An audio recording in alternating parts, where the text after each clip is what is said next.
11 দাগের প্রশ্নে জিজ্ঞাসা করেছে 7,89,021 হইতে কোন ক্ষুদ্রতম সংখ্যা বিয়োগ করিলে অন্তরটি 235 দ্বারা বিভাজ্য হইবে। তা এই অঙ্কটা করার পদ্ধতি হচ্ছে যে আমরা কি করব না, এই 7,89,021কে আমরা 235 দিয়ে ভাগ করব। ভাগ করার পর যে ভাগশেষটা থাকবে সেইটাই আমাদের সংখ্যা, সেটাই হচ্ছে ক্ষুদ্রতম সংখ্যা, যেটা বিয়োগ করলে অন্তরটি 235 দ্বারা বিভাজ্য হইবে। এটা তো পদ্ধতি, আর যদি বুঝতে চাও আমি অঙ্কটা করার পর বুঝিয়ে দিচ্ছি যে কেন এইভাবে করতে হয়। তো চলো অঙ্কটা করি।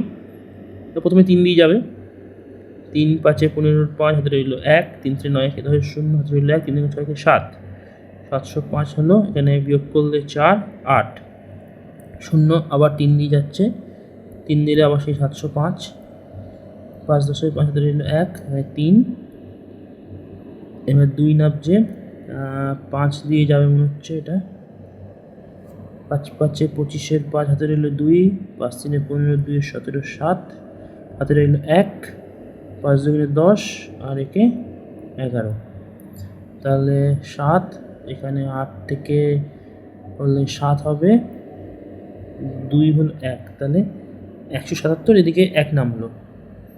এবার এটার মধ্যে 7 দিয়ে যাবে মনে হচ্ছে, 7 5 35 5 হাতে রইল 3, 7 3 21, 7 3 24 4 হাতে রইল 2, 7 2 14 2 16, তাহলে 6 হাতে রইল 1 2 126। তাহলে আমাদের উত্তরটা কী হবে না, যদি আমরা এই যে ভাগশেষ যেটা বেরোলো 126, তাহলে 126 যদি আমরা এই 7,89,021 থেকে বিয়োগ করি তাহলে সেটা 235 দ্বারা বিভাজ্য হবে এবং এই সংখ্যাটি ক্ষুদ্রতম হবে। এবার তোমরা বলতে পারো যে ক্ষুদ্রতম কেন, এটা আমি কী করে বলছি, এটাই ক্ষুদ্রতম, এর থেকে ছোটো যে হতে পারে না তার গ্যারেন্টিটা কী, সেটা বোঝার জন্য ছোট্ট একটা অঙ্ক দিয়ে বোঝাচ্ছি, তাহলে ব্যাপারটা ক্লিয়ার হবে।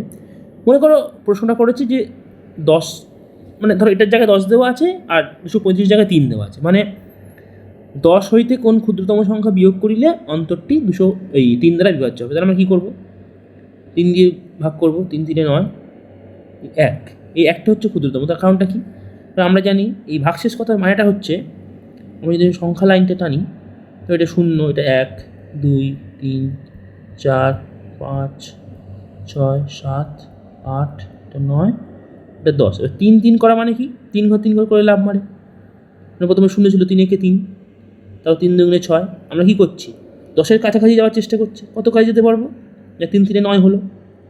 এবার দেখো এটাতে সবথেকে কম ডিস্টেন্স, মানে যদি দূরত্ব বলো বা ক্ষুদ্রতম সংখ্যা যাই বলো না কেন, এটা সবচেয়ে কম। এই দূরত্বটা কত, এই 10 থেকে 9 বিয়োগ করলে কত হয়, 1 হয়। এই একটাই হচ্ছে ভাগশেষটা, কারণ তুমি যদি অন্য কোনো জায়গায় থামতে তাহলে তো এটা তো আরও বেড়ে যেত, তখন সংখ্যাটা তো ক্ষুদ্রতম হতো না, বোঝা গেল। আর 9-এর পরে আর যেতে পারবো না, কারণ 9-এর পরে যেতে গেলে আমাদের চলে যেতে হবে 12-তে চলে যেতে হবে, সেটা তো আবার 10-এর থেকে বড় হয়ে যাচ্ছে, তাহলে আমাদের সেই ভাগটা তো হবে না। তাহলে এই জন্যই হচ্ছে কি আমরা কী করবো, ভাগ করবো, ভাগ করে যে ভাগশেষ যেটা আসবে সেটাই হচ্ছে আমাদের উত্তর। মানে সবথেকে ক্ষুদ্রতম সংখ্যাটা হচ্ছে এই ক্ষেত্রে 1, আর আমাদের যে অঙ্কটা দেওয়া ছিল সেখানে হচ্ছে 126। তো আশা করি ব্যাপারটা পরিষ্কার হয়েছে। যদি কোথাও অসুবিধা থেকে থাকে আমাকে জানাবে কমেন্ট সেকশনে, আমি উত্তর বলে দেবো। ভিডিওটা দেখার জন্য ধন্যবাদ।